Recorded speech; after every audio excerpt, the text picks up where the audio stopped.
Some bars were notorious, and detectives weren't surprised when things turned nasty at a Christmas party at the Sunset Strip nightclub.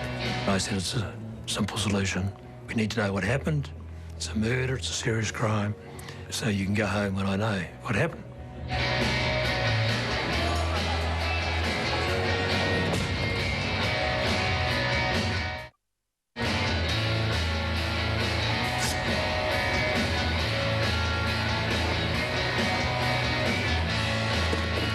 One of the biggest challenges for detectives is trying to get the truth out of those who don't want to talk, like the guests at a Christmas party for crooks. I was home and the phone would have gone at around about 4 o'clock in the morning.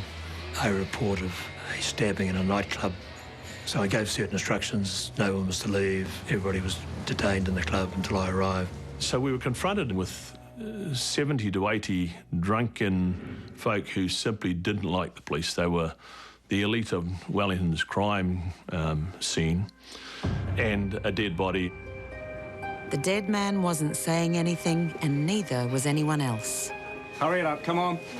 It wasn't known at that stage who had done it and what had happened. Come on. So I ordered up some buses and took everybody to the Central Police Station, much to their consternation. Detectives examining the scene thought they had a breakthrough when they found a blood-stained knife. But their hopes were soon dashed. There were 38 knives we seized in that crime scene. I don't know how many of them had human blood on them, but I'd venture to suggest that probably 37 of them did. A lot of cannabis bullets and cannabis cigarettes, because these patrons had been there on their own and knew the police were coming to take them back to the police station and quite rightly shed themselves of anything that was incriminating.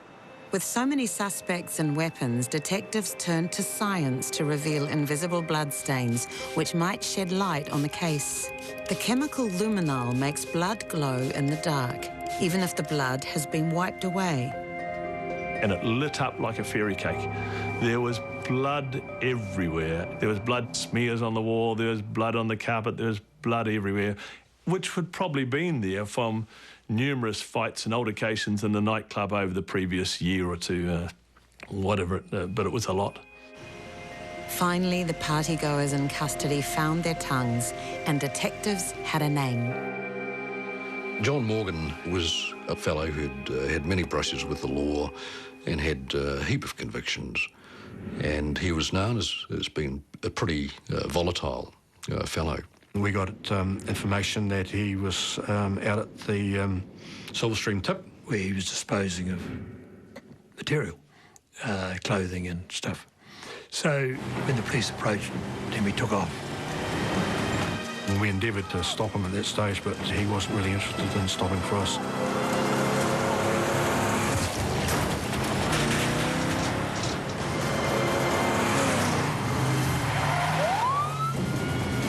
He went on this rampaging drive, crashing through barriers and police cars, and no matter what we tried to do to stop him, he followed us every time.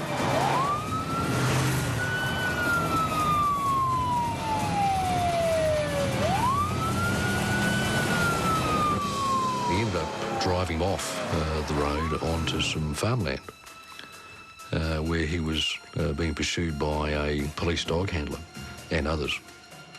He's across the stream from us. We were trying to negotiate him to come back and talk to us. And he got out of the Land Rover. He was challenged by the police dog handler, and the police dog handler, for a very good reason, feared for his life. And he threw an axe at a dog handler. And so the police dog handler shot him. While I was at the mortuary attending to the post-mortem of the victim, Morgan's body arrived as well, so we had both the offender and the victim in the same mortuary at the same time. A tragic end to a violent tale. But without the tip-off that led detectives to Morgan, the murder may have never been solved.